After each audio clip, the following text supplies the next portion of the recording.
Hola, ¿qué tal? Soy Rebeca Ramírez Hernández, una de las coordinadoras del Club de Lectura de la Caja Costarricense de Seguro Social. En mayo de este año leímos el libro de Ildefonso Falcones, La Catedral del Mar.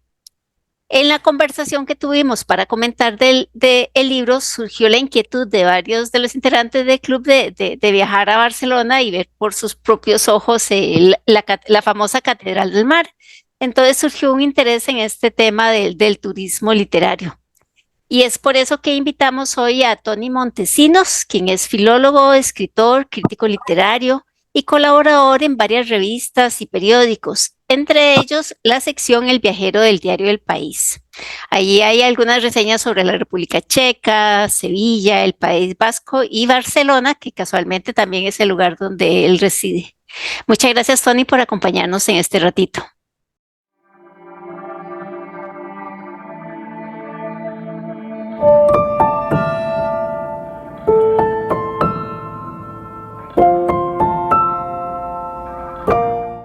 Encantado, gracias a ti. Háblenos un poquito de este tema, porque uno piensa en la industria del libro e inmediatamente piensa en el proceso creativo del autor, luego piensa en el proceso de edición, y luego vienen las ventas y demás, pero no hemos dimensionado todo ese efecto que hay en los lectores de querer conocer esos sitios o esos espacios donde se desarrollan la trama de las novelas, o incluso conocer la casa donde vivió el autor, el lugar donde está enterrado y todos estos temas. Sí, no sé si se podría catalogar de turismo literario, porque ahora esta industria que es poderosísima en todo el mundo, pues ya es una especie de abanico multidisciplinar en el que cabe todo. Y como hay tantísimas excusas y pretextos y oportunidades para viajar y en ese viaje encontrar muchas facetas, ¿no? Incluida la literaria, pues ya no sé muy bien cómo nombrarlo. Pero para entenderlo sí que podríamos hablar de cierto turismo literario. Por una parte, el que uno se hace, el que uno se inventa, por así decirlo, cuando acude a un lugar, y por otro, el que se ha visto como un negocio al albur del éxito de determinados libros que han hecho que un lugar de repente marcadamente literario se haya puesto en connivencia, digamos, con una institución o con algún organismo que explote eso para que se atraiga a cierto visitante y, por ejemplo, efectivamente, pues visite Barcelona porque leyó una descripción pormenorizada en una novela, o como quien dice Barcelona, pues también el País Vasco. Hay algunos casos recientes de escritoras de entretenimiento de también carga de género policial muchas veces. Y aquí también sucedió con Carlos Ruiz Zafón. Entonces se han ido diseñando simplemente rutas literarias que es una manera como de extender la influencia de un libro famoso y exitoso y extender pues, digamos, la mercancía hasta el punto de que esa industria turística pues, se retroalimente también de esto, ¿no?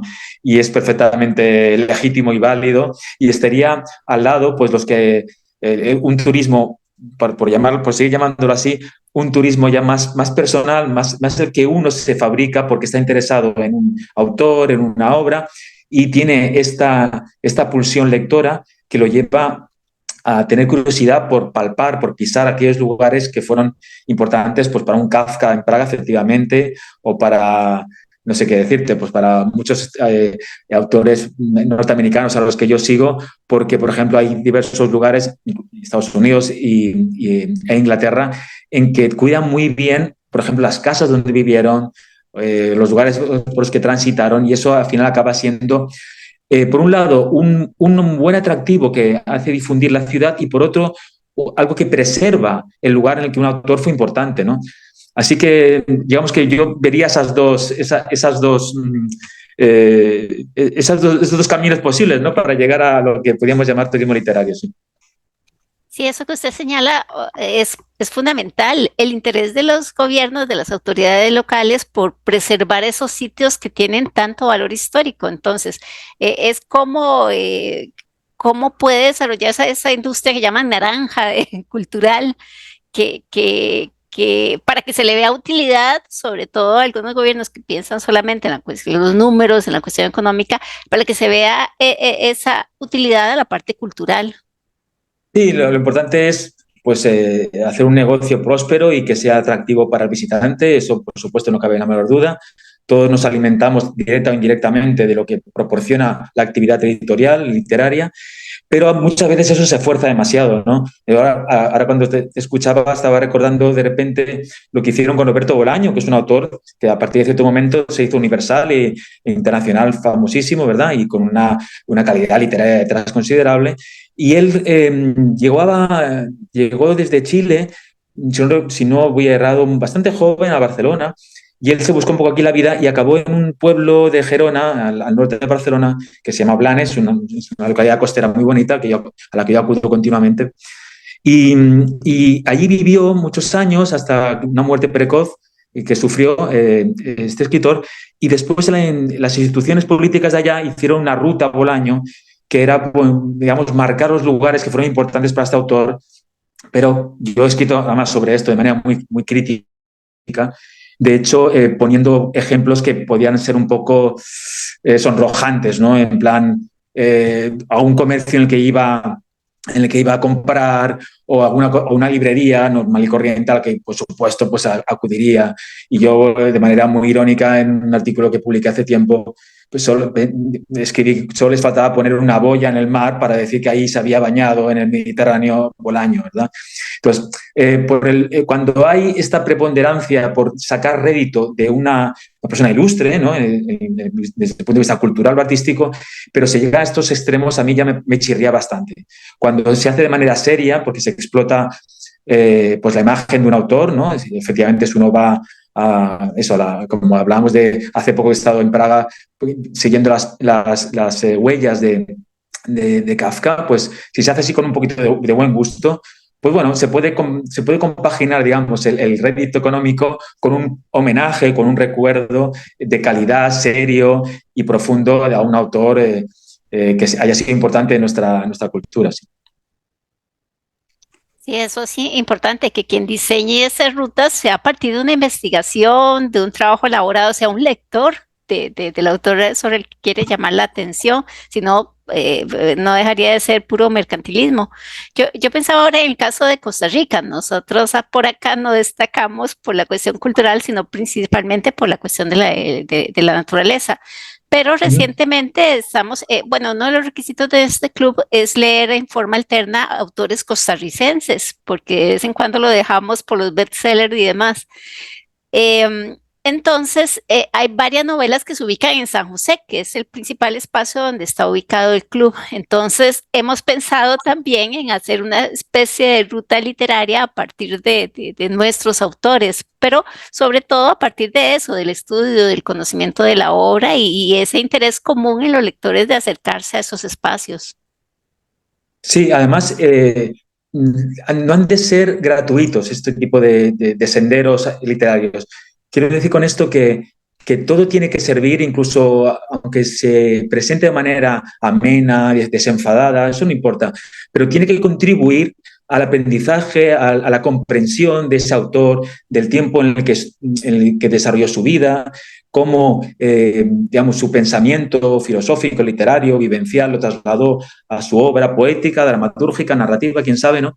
Tiene que iluminarnos, ¿no? No tiene que ser un parque de atracciones. Tiene que instruirnos y tiene que deleitarnos, como dirían los clásicos, pero tiene que servir para algo más, ¿no? Entonces, ya sé que no es una empresa fácil, pero yo me he sorprendido cuando he ido por ahí por el mundo, me he sorprendido lo atrayente que es muchas veces un lugar bien diseñado y bien concebido a la hora de captar la esencia de un autor y preservar su memoria. Como antes apuntaba un momentito, en Estados Unidos yo he tenido la oportunidad de estar en algunos lugares que para mí han sido al final muy importantes porque han acabado alimentando mis libros. Uno de ellos de manera muy marcada ha sido Concord, en Massachusetts, una localidad cerca de Boston, porque ahí se conservan los lugares donde vivieron pues, grandes escritores como Emerson, ¿no? Como Thoreau. Y también en Long Island, en Nueva York, cuando hice una investigación sobre Walt Whitman. Y la cantidad de gente que acude a ese tipo de casas realmente es destacable cualquier día del año. Hace poco también estuve en la casa de Luisa May Alcott, la autora de Mujercitas, y era realmente, después de 200 años o más, era realmente meritorio el hecho de cómo se conservaba esa casa, cómo se había hecho una ruta muy digna, muy interesante sobre sobre esa casa en la que vivieron ella y sus hermanas y la familia Alcott, y cómo a partir de esas cuatro paredes se podía respirar cómo la autora se enfrentó en aquel tiempo tan interesante para el devenir de Occidente y de la naciente nación que iba a ser la más poderosa del planeta, pues una obra como Mujercitas, ¿no?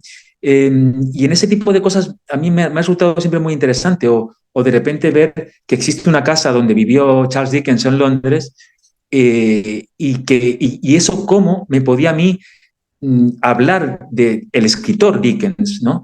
Aparte de la persona Dickens, y cómo era también ese tiempo en el que se vivía de tal manera en un Londres concreto, y eso hace que los tiempos y los espacios se conecten de manera muy, muy interesante, y después uno sea capaz, o menos uno intenta envolcarlo en alguna escritura que tenga que ver con una crónica viajera, ¿no? Que es lo que a veces yo hago de manera más ligera en los artículos del periódico, pero a veces de manera un poco más extensa o más profunda en algunos libros que publico. Bueno, Tony, agradecerle por esta conversación sobre el tema y quisiera, no sé si le quiere dar algún mensaje a nuestros seguidores. Pues el tema del turismo en general ya tiene hasta bibliografía. Yo por eso recomendaría una lectura que fuera en ese sentido iluminadora en este terreno en el que estamos. Hace unos pocos años yo tuve, sí, creo que era justo después de la pandemia, digamos, del tiempo más duro de la pandemia, quiero decir, eh, se publicó en España un libro del autor Marco Deramo, italiano, que era el selfie del mundo, que era una investigación del turismo y cómo se había convertido el turismo en la gran industria del siglo XXI, ¿no? Eh, y estaba realmente interesante porque hablaba de cómo el turismo como industria nace en el siglo XIX. Antes ha venido lo que era el precedente del Grand Tour, es decir, ese viaje que los aristócratas, los hijos de los aristócratas o nobles hacían por Europa a modo de formación, ¿no? Y después cómo esa manera de hacer turismo cultural, pues ya, por ejemplo, uno de los primeros que puede tratar es Mark Twain desde San Francisco, que lo envían a hacer un viaje, una especie de excursión que él decía, un picnic colosal, lo llamó él, porque iba a ir en barco a Europa, fue el Gran Tour, el Gran Tour europeo, el primero que apareció desde Estados Unidos, y cómo Mark Twain después, ¿qué hace con eso? Hace un libro, es decir, desde el turismo lo convierte en literatura, ¿no? Y hace un libro fabuloso que yo os recomiendo muchísimo. En español aquí se llamó Guía para viajeros inocentes. Es muy divertido porque Mark Twain va allí, no le gusta nada lo que ve, se harta de los cuadros en Venecia, se harta de los turcos, de los franceses, se harta de todo, lo hace con mucha gracia. Con lo cual yo, a modo de recomendación lectora, podría lanzar estas dos sugerencias. Buenísimas las recomendaciones porque vemos que no solamente es a posteriori, también puede ser una base del turismo para la escritura. Exactamente. Sí, muchísimas gracias de nuevo y muchas gracias a quienes se conectan al canal. Recuerden suscribirse y marcar la campanita para que les llegue un aviso cada vez que subimos un video. Que la pasen muy bien. Hasta luego.